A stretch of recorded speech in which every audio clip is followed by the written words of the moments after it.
Good afternoon, wherever you are. Good morning, good morning. Salbonan Kwazwai Mese. We are meeting here right now as we try to talk more about issues affecting our beautiful country, issues we all love. Zimbabwe, want the best for Zimbabwe. So today I thought of going straight to Zimbabwe to try and find the Minister of Information, Honorable Minister Monica Mutsvangwa.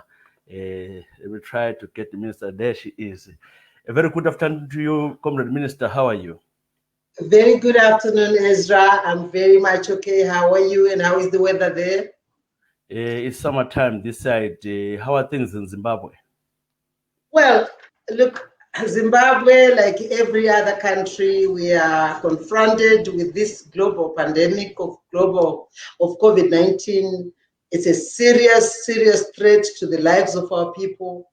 And as government, we continue to implore the people of this country to take the preventative and precautionary measures very, very serious. We need to continue doing what we're doing to make sure that we contain the spread of this disease. Okay, you have started well. Let's start with the coronavirus, because I know you don't have time. If you give us an update on the state of affairs in terms of this disease, which is killing people around the world. You know, when we started initially, this was a disease which everybody felt was being imported from outside.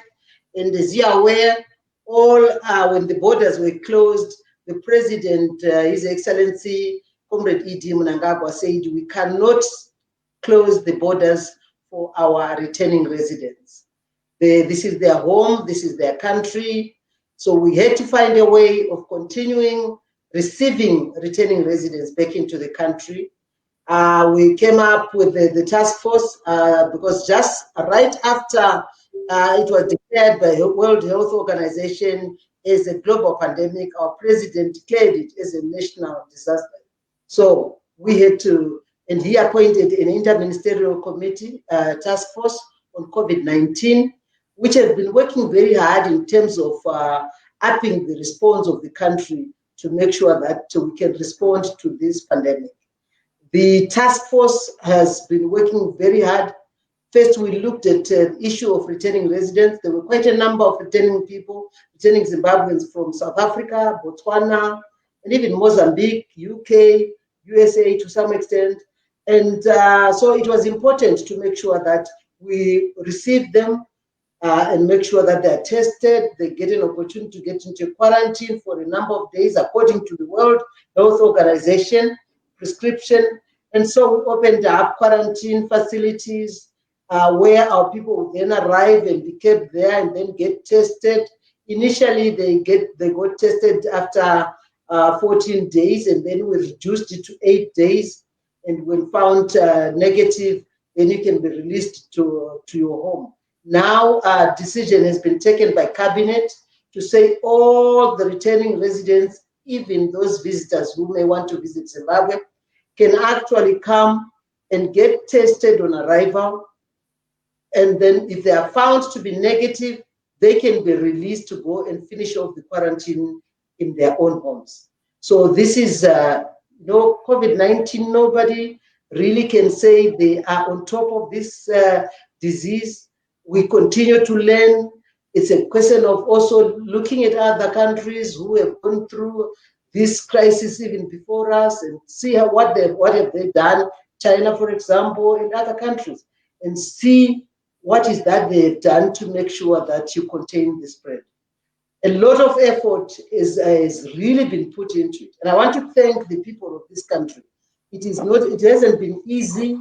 And lockdown was put into place because it was important at that point that as government, we make sure we are ready to if this disease comes on in our country, we are ready to treat our people. We had to make sure that our hospitals are ready. You know, before there was no hospital or any of those facilities, health facilities, which was ready. And so I'm glad to say today we do have almost every hospital in every province ready to take COVID-19 patients. That has been the work of the task force together with the Ministry of Health. and that has paid off.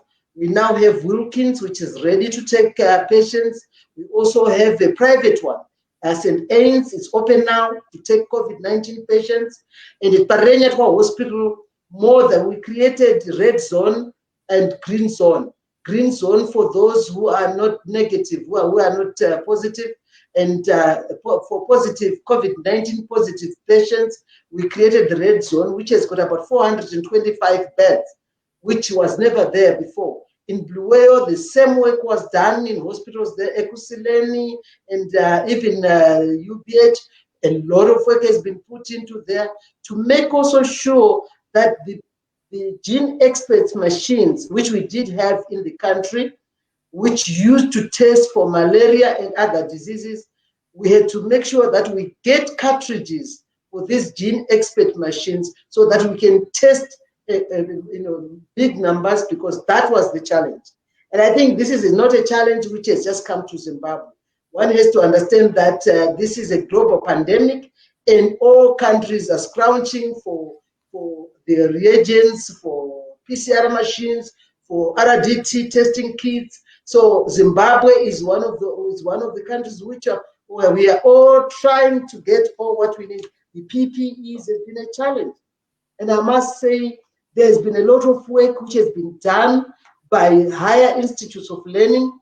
Our universities started producing a lot of PPEs in terms of masks, in terms of Tyvek suits, and also all the other issues which are required.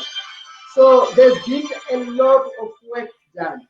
Now, with all that done, we continue to see a number of our Zimbabweans coming back from South Africa, some in big numbers, 2,000, coming in. That is a challenge for the country. I mean, this is something which the country was not expecting, but a lot of effort was put to make sure that there are those quarantine facilities. Those who were put in quarantine facilities were being fed by government, making sure all their logistics is all met by government. It has not been easy. It's only in towns like Harare and Bulawayo where some private lodges and hotels then opened up for those who want to pay for their quarantine time. It hasn't been easy, but I'm glad we are somewhere. Just to say, at this point, we feel at least quite not happy, only like we needed this disease. But the first thing we should be talking to our people is we have higher numbers of recovery. That's very encouraging.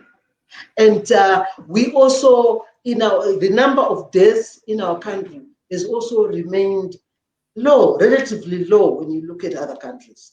We do have challenges. We are aware of the fact that our health workers, they need PPEs. And most of the PPE, which is disposable, is imported from outside. And that requires foreign currency. And considering the challenges, Zimbabwe has gone through quite a lot of challenges in the past, in the last few years. Remember, we had the calamity cyclone, where government had to look for money to make sure that we give back the livelihood to the people, money and Chipinge. We also have had no rains for the past 2 years, where now government has been looking for foreign currency to import maize, our staple food. All these challenges compounded by sanctions, which we know have been imposed on our country. But the government has worked hard. President Mnangagwa has left no stone unturned to make sure that we save the lives of the people of this country.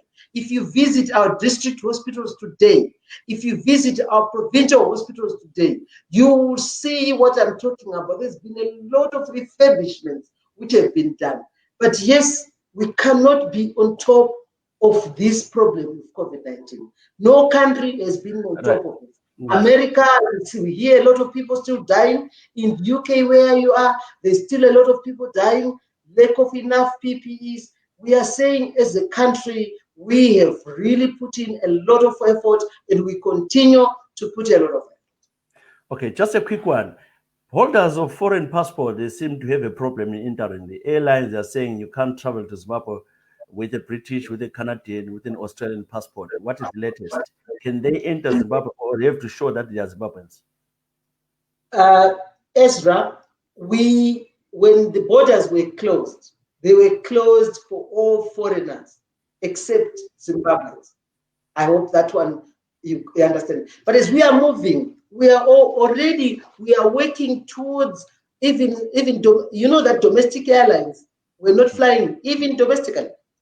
So why President left Ethiopian Airlines to continue flying into Zimbabwe was in considering that if there are Zimbabweans who are stranded out there, they should have an opportunity of finding a way to come back home.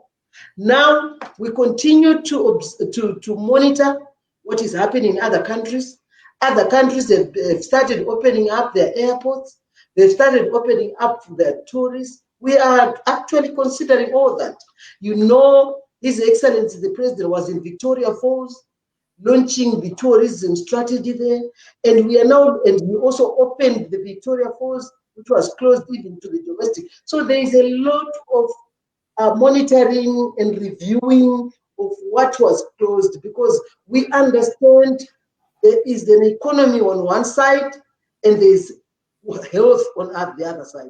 So it's a question of balancing it.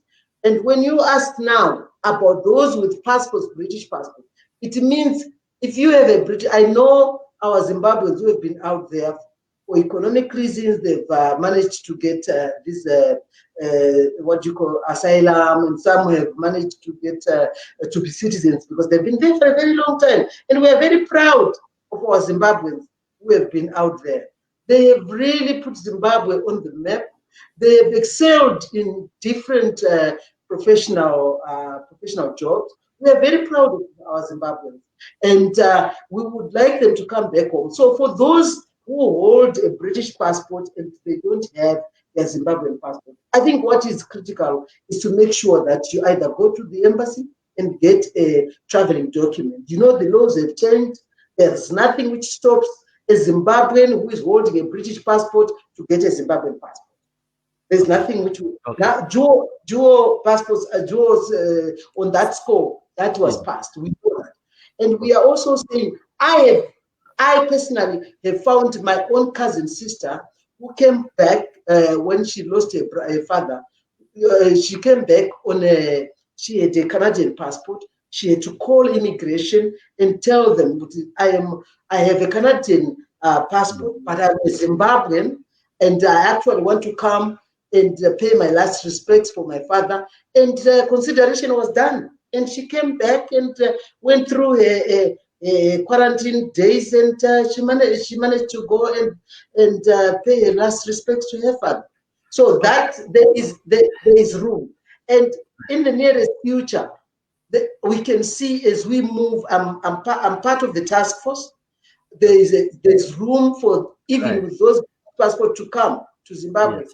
Just get tested. This is what we have said. You come, we arrive at the airport, you get tested.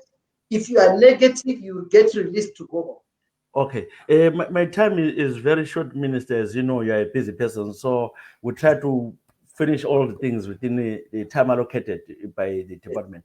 So I come to you to say there's a lot of reports about corruption, PPE missing, and we saw the minister losing the job, Minister of Health. There's so much corruption in your government. What's going on?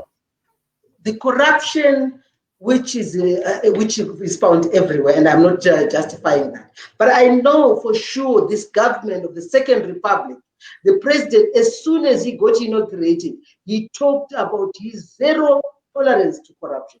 And not only did he talk about it, he put resources into it, employed people, created ZAC. Not only did he create ZAC, but he actually resourced ZAC to make sure to give it teeth, to make sure that they investigate and deal with all this corruption in the country. And I think to give him applause for what he has done.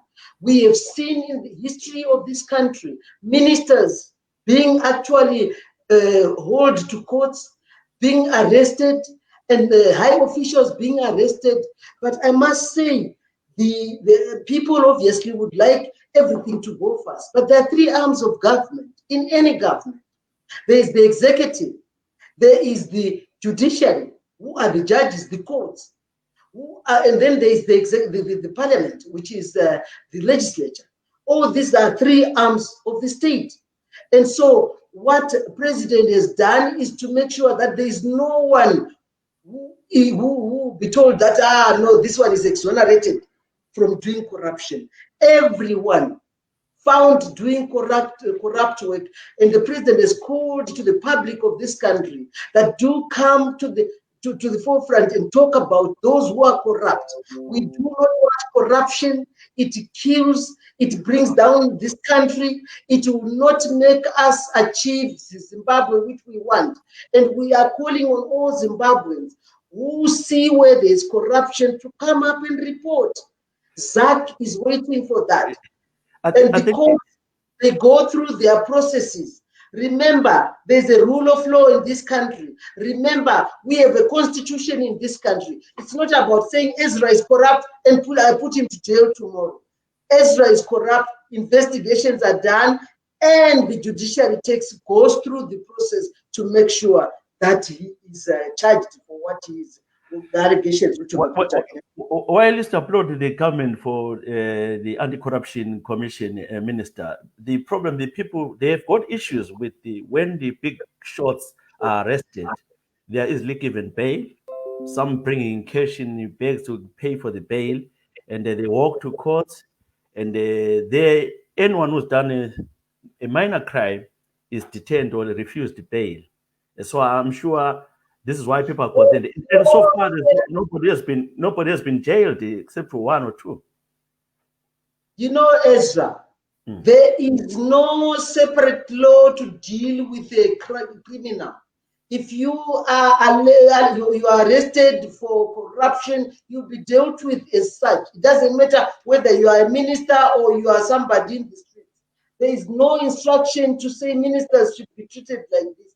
I know a lot of our people have come to a point where they feel that ministers, being a minister means you are free to do or you're above the law. There's nothing like that. Here I am, Monica Mutsvangwa. I do my work, which I'm committed and mandated to do. I do this because I believe I need to save the people of this country. I don't get here and think I'm above the law. That's why I would never, or you'd never find me even getting involved in all those things. But human beings are human beings. And I've said also, Ezra, that this country has got a rule of law. This country has a constitution. This country has got three arms of government. If it's not the executive which says, take this one, put in jail. The point where corruption is, the allegations are put, the judiciary starts its job of investigations. ZAC, it does the investigation. The lawyers do their work. The judiciary go through the processes as articulated in the laws. So I think when people say there are people who are arrested and they are not taken to jail, this is the job of the judiciary in this country, and they go according to their laws. Yes, we are angry. We are Zimbabweans. We want our country to be better. Everybody wants this country to be good. We all are working so hard for this country to be good. And so when there is corruption, those who are corrupt should be dealt with. And that's what the head of state has demonstrated. He has demonstrated, as I said, not just by lip service, but he has actually come up with the human resources. SACU, even the PG's office is there. The processes are done according to the laws of this country. The investigations and the courts, the way they act, they act according to the law of this country. Now, the way we talk from, it's like the president is the one who says, okay, there's corrupt, that one is corrupt, take that one in jail. No, no. Here, I'm not blaming you, minister, or blaming the president here. I'm actually wondering if these people are taken to court with all the evidence, they've stolen millions. Surely you can't grant someone like that a bail and then refuse for somebody who assaulted someone a bail? This is where my question is. Ezra, we need then to pinpoint where we think we have evidence to the judiciary who are dealing with. Like I said, there's a law. There's a rule of law in this country. The judiciary are doing their job. If there's information or evidence of or which you think would quickly make the judiciary send that person to jail, let that information come up. You understand? Okay. I There do is understand. there's no one who is protected. There is no one above the law. I am here. I know exactly the road to walk on, which is clean, which You is might non-corrupt. you might be clean. You might be clean, Honorable Minister, but Yes. your fellow comrades in the cabinet, we just saw the Minister of Health and all that. They are soiling But you. Even if you're a clean person, it I'm becomes not back to follow. Ezra. I'm not exonerating anybody because I don't know what they do. I don't know what deals they do. When I know, then I can. That's information which I can put forward for people. But what I'm saying is, as people of this country, the assumption is every cabinet minister is corrupt. The assumption is, but we have seen with the last two statutory instruments, which has brought now stability on the currency. It's not you exonerate private sector as if they are not corrupt. I'm not saying that don't talk about cabinet ministers who are corrupt, no. But I'm just saying, as people of this country, let's look at corruption as corruption, and everybody can be corrupt from church, from private sector companies. We've seen big mobile companies, dealing with foreign currency issues in this country, making the currency stores unstable. And now with these new two statutory instruments which the president has put there, we have begun to start seeing stability. So as Zimbabwe, let's look, we are intelligent, we are educated. Let's look at everyone. Everyone can be corrupted in this country. Anybody, let's have zero tolerance to everyone who is corrupt. Everybody who is corrupt, Especially those in authority, if they are corrupt, they need to be jailed. Minister, and they set an example that if you are corrupt, you go to jail. Jail them because I have already said I totally agree with you. It doesn't matter you are in authority or you are in private sector or you are in church or you are wherever you are in civic society. If you are corrupt, you are bringing this country down. It will not make us get to Zimbabwe we want. Corrupt people and those who knows people who are corrupt should come up with that information. Help Zach in their investigations. Come up with that evidence. Because we have now a problem in this country that whatever you are thinking in your corner, you put it on social media and you think it will become the truth. As a country, we should ask ourselves, what will work for us as a country? Because Zimbabwe is not for leaders. The fact that people are in leadership doesn't necessarily mean they are the owners of this country. This country belongs to all of us. And I always say, if it was a company called Zimbabwe, we are all equal shareholders of Zimbabwe.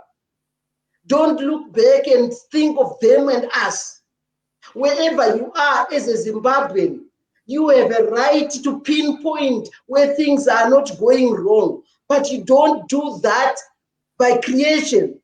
You don't do that by coming up with anything in your little corner because of the invention of social media and Twitter and all that, and think that whatever you are putting, which is false, will become reality. Because this country right. will never be removed from the world. And it's for us, God gave it to us. Let's love our Zimbabwe.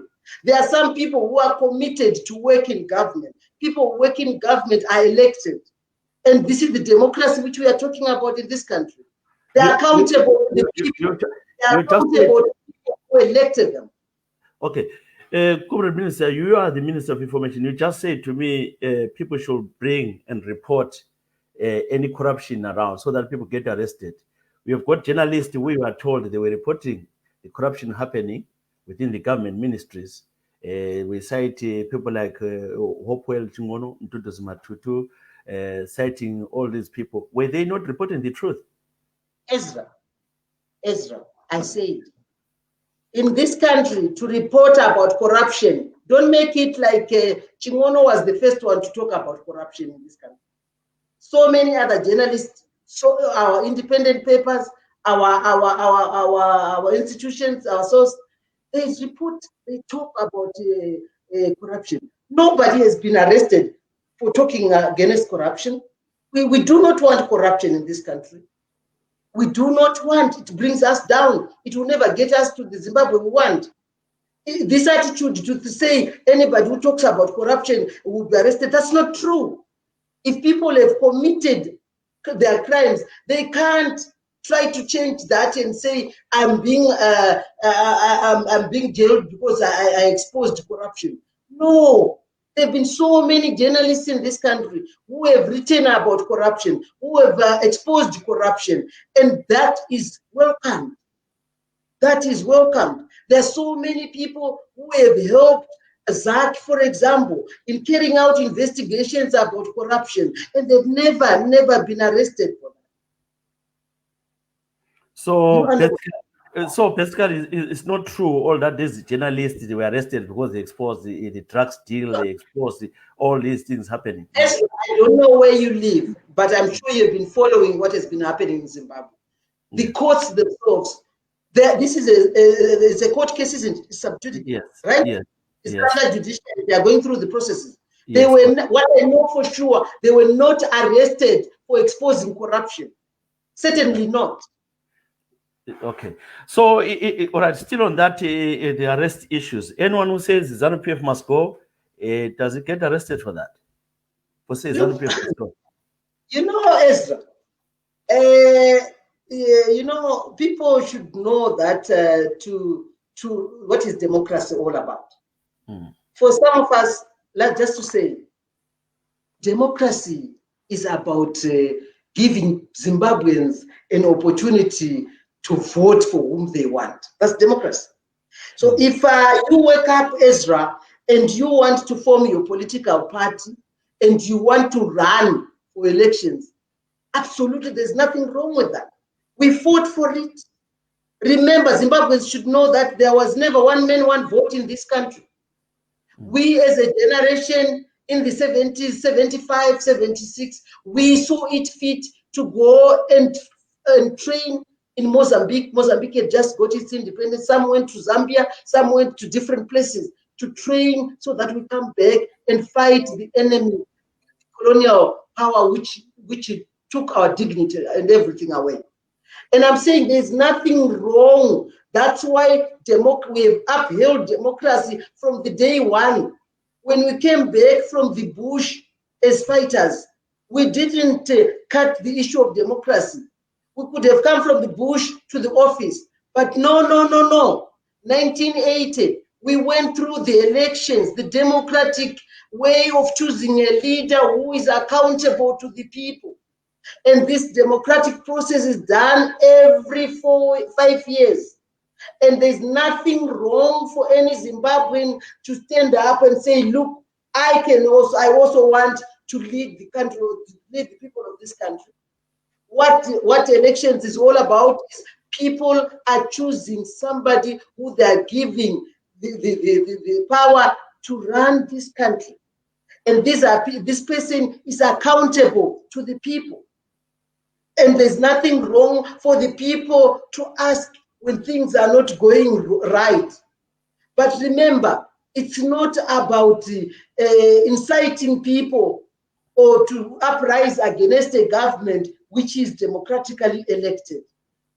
It is about finding a way to go through the processes. Like in this country, anybody who feels, I can be a better leader, I can do wonderful things, what they need to do is work hard so that by 2023, they actually stand whether as a political party or as an independent and run at the election and be democratically elected.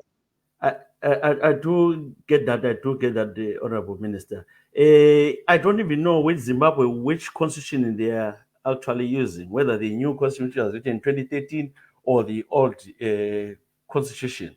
Do you know exactly when these courts or the police or the Zimbabwe government in general, which constitution are they operating on, seeing that most of the laws, they remain not aligned? Ezra, I think you should be aware of the fact that when the Second Republic got into power, the main job was to make sure that we carry out reforms, align all our acts with our new constitution.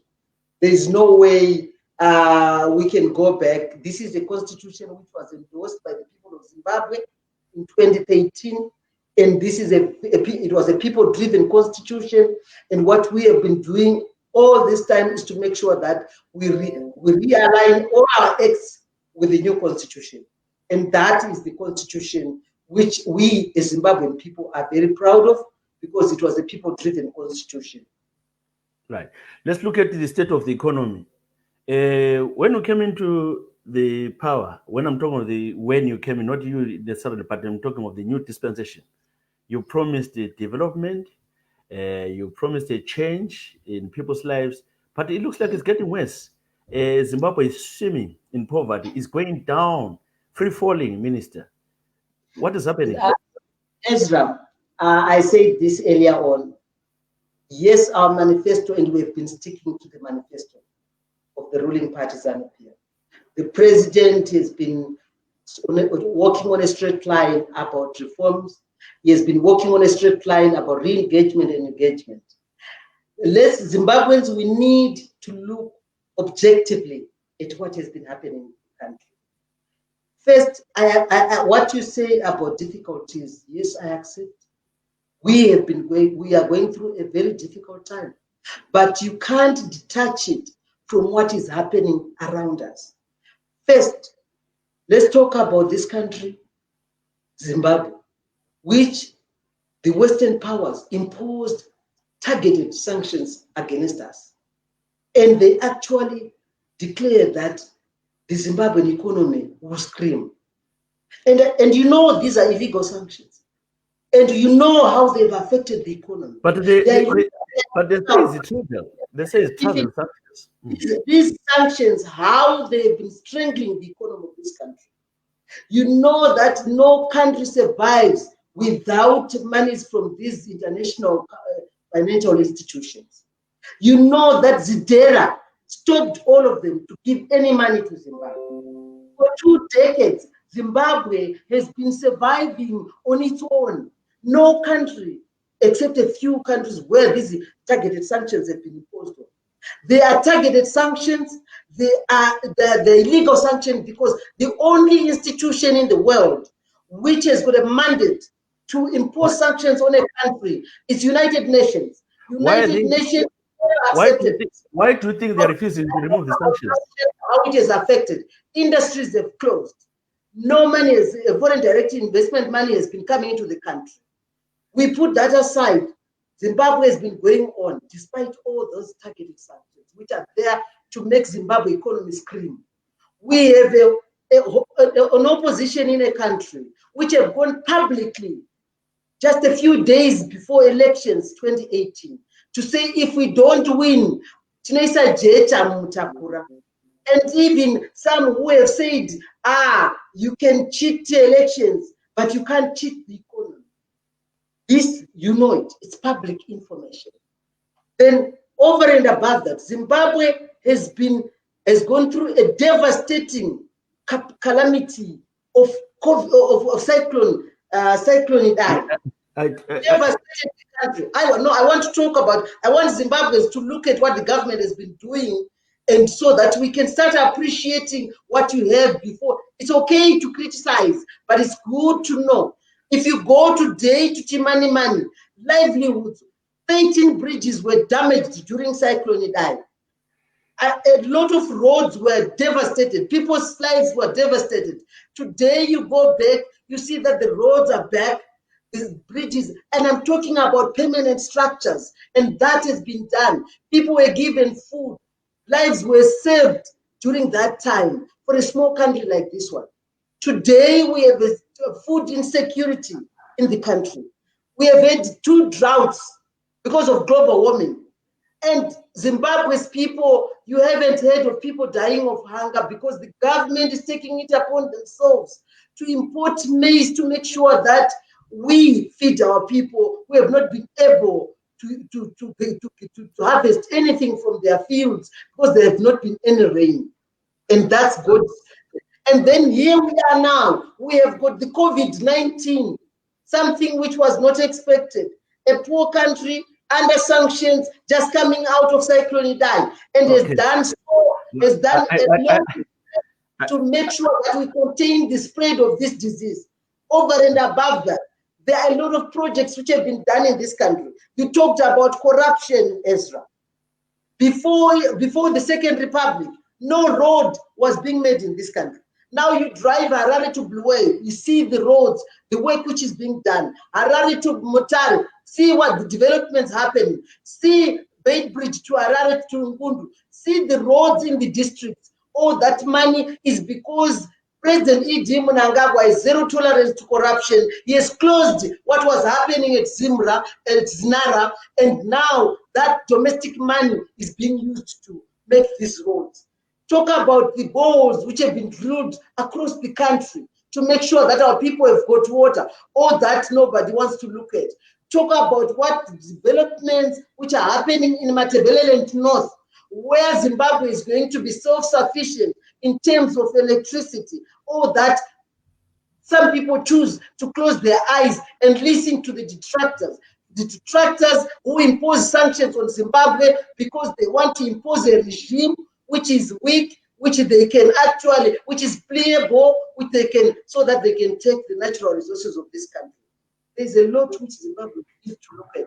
There's nothing in criticizing your government. It's your government. There's nothing wrong. Okay.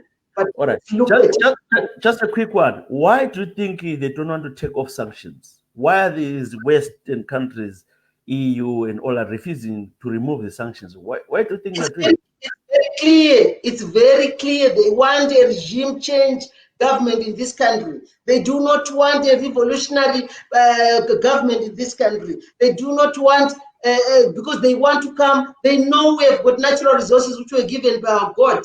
And that's what they are trying to get. If they put a government which is pliable to them, they can then do whatever they want in terms of taking our gold, our diamonds, our platinum in this country. You just mentioned our natural resources. Where are the gold, the diamonds going to? Who is selling them to who?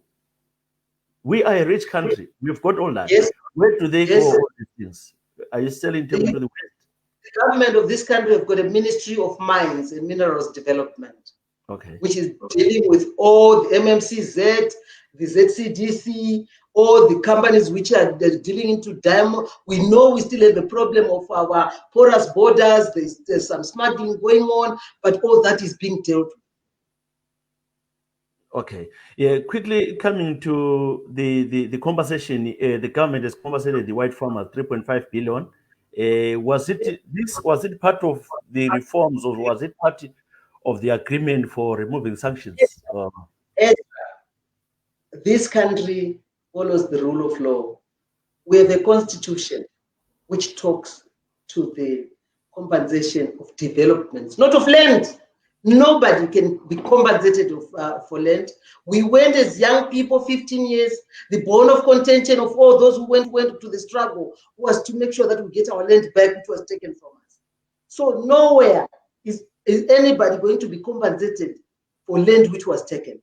But compensation for developments which were done on farms is what the government is implementing. It's in the constitution. And in any case, we are saying a Zimbabwe which we all want. We don't want them and us. We don't want to have some divisions. We want all Zimbabweans who love this country to live in this country knowing that the government looks at them as all Zimbabweans. And that one, I don't know why it is a talk now. This is something which is in the constitution. It is there, Ezra, that all those who had done some development on their farms will be compensated. And all what the government is doing is implementing what is there. All right. You just spoke that Zimbabwe should be for equal for everybody. Everyone should feel at home. In Zimbabwe, Zimbabwe should be a united country. Do you think Zimbabweans are united? And what causes the division? Well, it's important to continue to have national healing. And I'm sure you know that there's a commission, one of the 12 constitutional commissions. It's about national healing, reconciliation, and continuing to talk. It's important to love our country. We have people who have completely lost interest in their own country. And as I said, and I always say, as a Zimbabwean, no matter where you are, you may be in England, you may be in the United States of America, you may be in Australia, you are Zimbabwe. That Right. nobody can ever take away from. So whenever we sit on our computers and create all this fake news about Zimbabwe, remember, it will haunt you also because it's your country. What is important first is to love your country.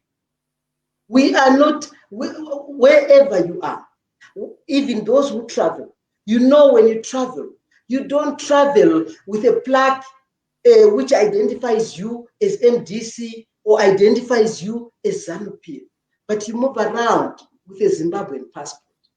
So whatever is said, the perception which is being built out there out of fake news about Zimbabwe, it will hit each and every Zimbabwean.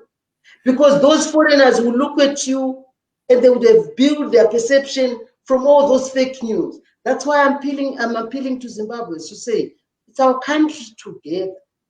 Let's build it together. It's okay because as a Zimbabwean, you are as an electorate, and this government is accountable to you. Let's talk about the issues which are bothering us, but let's use facts. Let's be able to investigate and interrogate information which comes to us about our country. Let's not just take a decision from anybody in a corner. Detractors put something on social media, we run with it. I think we need to go back to basics. We are Zimbabweans. In this case, this tweet of yours, which people saw circulating to say the Ndebelés are a minority, it was not fake news. Ezra, there's a lot of misinterpretation. And I do not want to sit here and start talking about people who sit around and misinterpret things and take things the direction they want. I'm sorry. I'm not here. There's so much fake news on social media. There's so much people who misinterpret to fit what they want. As a ministry, as a minister, as an individual, I love my Zimbabwean people. I sacrificed from the age of 15 to fight for this country. I love it. Even up to today, I'm working hard to make sure that Zimbabweans continue to move as a unit. I believe in unity. I believe in peace. If we have a peaceful country with all the natural resources God gave us, there's nothing which will stop us get to the Zimbabwe we want.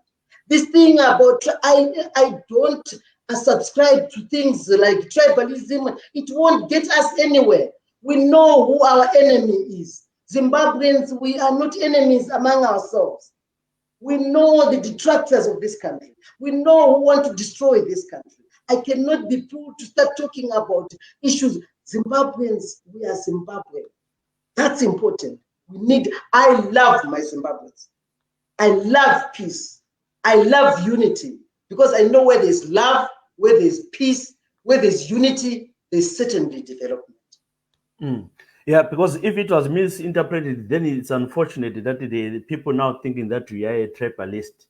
But I am not Ezra, and I will not accept those detractors who want to misinterpret to fit what they want to happen to this country. I will not.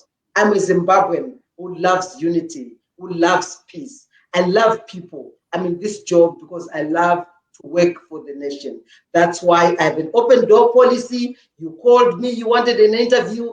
I didn't even say no. I talk to anybody, anyone who wants to come to my office, anybody who calls me.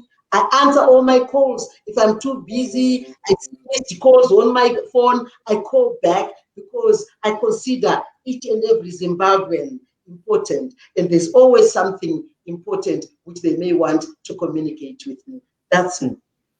So before you go, maybe you want to say about the people who are misinterpreting what you said. Maybe if you say to the people who are watching or listening to say you're sorry about the statement. What do you mean, Ezra? I'm saying because they actually use that now.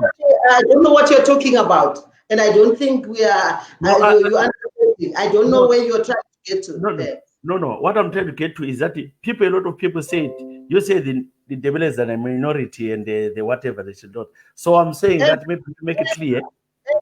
Ezra, in this country, we have a constitution which promotes everybody, minority languages.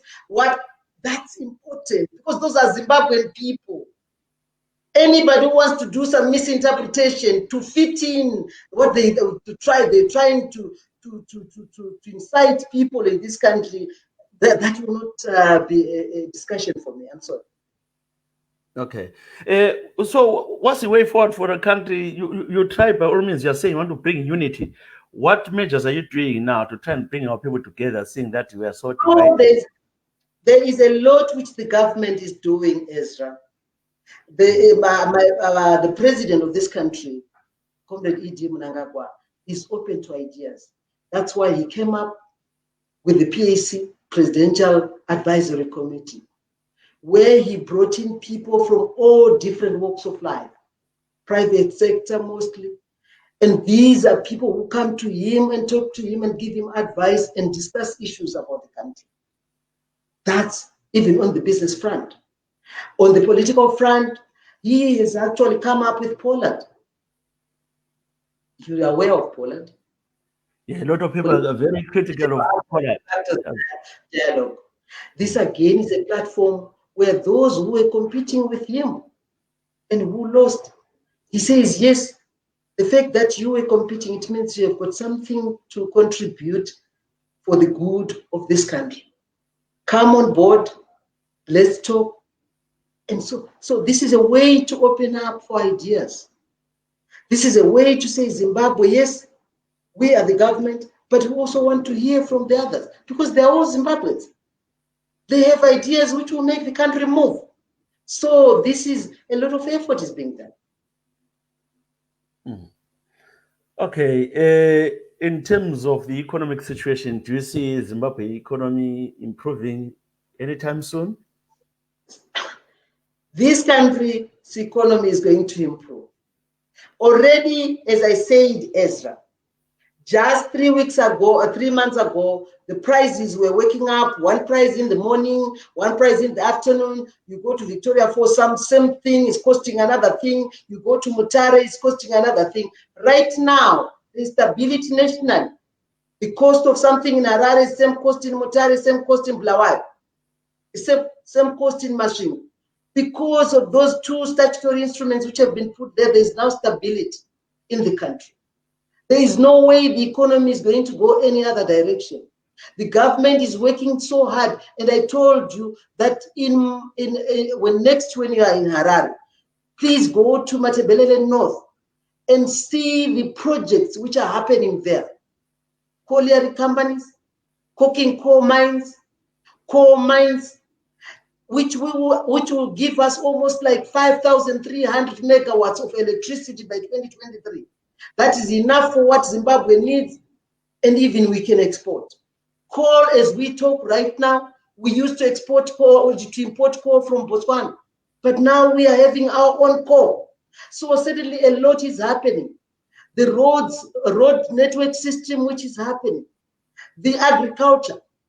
Right now, we are aware of the global warming which is going on. The country has come up with a new strategy to make sure that all our farmers, wherever they are, they are being trained to farm what is called fumfudza, which will actually use little water and still get bigger yields.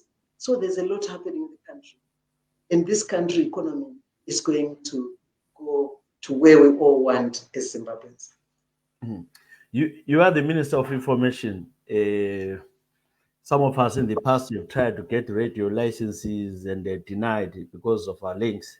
We once labeled the British spies by the Jonathan Moyo and all that. Why are the radio and television licenses given to the people who are your social, who are very close to the government or who have worked with the government Ezra, before? the accusations you are talking about are accusations either which have been there so many years ago or they are in other people's heads. I want to tell you that as a ministry, when I came here as a Minister of Information, the first things I did first was to make sure that all our institutions, which I have mandate over, that's Broadcasting Authority of Zimbabwe, which is actually mandated to license, to give licenses you talk about, that we've got a full board there. Make sure all of the other institutions have got their full board. They'd gone, some had gone for a number of years without boards, some 4 or 5 years. That is the first thing I worked on. And I'm happy to say all of them now, they've got their full boards and they're working hard. And in terms of actually Broadcasting Authority of Zimbabwe, the processes are they're undergoing all the processes to make sure that we start issuing out licenses. And as I speak, the applications were put out there, and the applicants applied. They've been publicized. They're now going through the whole process. There will be a public inquiry. Everything is being done transparently, so that a TV commercial license will be given, and we hope to get to issue about 6 licenses before the end of the year. And we are also working on issuing out community radios. And we have seen the importance of starting with our areas where we've got minority languages in Bike Bridge, Manama, Kariba, Binga, Chipinga, areas like that. And those licenses will be issued out very soon. So this thing about, if we sit in the past and continue to say there was this talk about this, there was this talk about this, it's important to open our eyes and see the progress and see the work which is there. And that is why what I'm appealing to Zimbabweans. Before, just don't read something which was written 10 years ago. Just don't look at pictures which are put on Twitter of people, some are even from outside the country, and say this is the situation at home. If you do that, you always be misled and not see your country, which is your beloved country, the way you should see it. This is your country. This country doesn't belong to leaders. This country belongs to Zimbabweans. Okay. There's a water crisis in Bulawayo, the city of Bulawayo. People are now using bushes for toilet to relieve themselves. People go for the whole week without water problems. I've tried to say, shouldn't the Bulawayo City Council talk to the government and declare Bulawayo City as a water emergency? Does your government know about the problems of Bulawayo City? I think, Ezra, we also give a post briefing after every cabinet. These are issues which cabinet is very much seized on, and a lot of effort has been put to make sure that boreholes in the meanwhile are drilled to make sure that at least we rein in the problems of water in Blue Air. I know a lot. A minister of local government has been to Blue Air almost every week to monitor this situation and see. And the president was in Blue Air and he met the Zambezi River project. These are issues which government are very seized with. The issues of water, especially under COVID-19, we know hygiene, we know what we're talking about, that people should continue to wash their hands. And hygiene is very important in containment of COVID-19 and many other diseases, all the waterborne diseases. These are issues which are being seized with, government is seized with, and efforts are being put to make sure that we deal with those challenges. Okay, lastly, before you go, finally, I know the time is up. Talking about the G40, there are a lot of reports from the people in ZANU-PF before who are actually said to be leaking information and all that. Do you think that those people are actually destroying ZANU-PF, or you are still together in ZANU-PF? Are they welcome back or not? Ezra, you are talking to the Minister of Information. Maybe you have forgotten. If you want to ask ZANU-PF, there is a spokesperson of ZANU-PF, okay, which is the acting spokesperson is Comrade Namas. Okay. So, final words to the people of Zimbabwe. They've listened to you. What do you say to all of them to give them hope? Because it appears most people have lost hope in their country. They don't think that things will It get. won't help. It won't help to lose hope in your country. Zimbabwe is for Zimbabweans. Wherever you are, take time to hear the stories well. There are people who are talking about how difficult life is now. We know. And this is not being caused by government. It's COVID-19, which calls for health, right to life. The putting in of lockdowns is not what the government would like to do. It's because we need to contain a pandemic, a disease which is wiping people all over the world. We are aware of the challenges which are brought about by the fact that a lot of Zimbabweans are all SMEs, small medium enterprises. They need to go out there every day to make sure they put food on their table. We are very much aware of that. But there we are. It's a crisis of COVID-19. Here we have to save life. And we know if we don't save life, we can never resuscitate life. Economy, yes, it's hard hitting, it's difficult, but surely it can be resuscitated. People, if they die, people continue to die, we can't resuscitate life. So we are saying slowly we are reviewing and monitoring to see that we start opening up economy. We are aware of the challenges that our children have almost lost 1 year now. They are out of school, but it's not because that's what government wants. Some people, when they get just angry, it's like government are the ones who want people to stay indoors. Staying indoor is being called in, and the economies of all countries have been affected by pandemic. It's not just Zimbabwe, but because we are angry, let's take away the anger. Let's look at reality. Let's judge. Let's get back to basics and say, this is my country. I will speak where I think I have to speak. But for somebody to sit and say, okay, we will incite people to go into the streets even during COVID-19, when we know it's dangerous to our lives, dangerous to our loved ones, dangerous to ourselves, I do not think that's the right way to go. This is our country. Again, I say, don't say them and us. We are one people. We have one country which God gave us. Let's try to do the best. Losing hope will not get us anywhere. We just need to continue working hard to make sure that the economy of this country change. It calls for everybody so that we deal with all the challenges, the corruption. It calls for all Zimbabweans. Please come up with all the information which you have. It will help Zach, it will help SACU, it will help the judiciary. I thank you.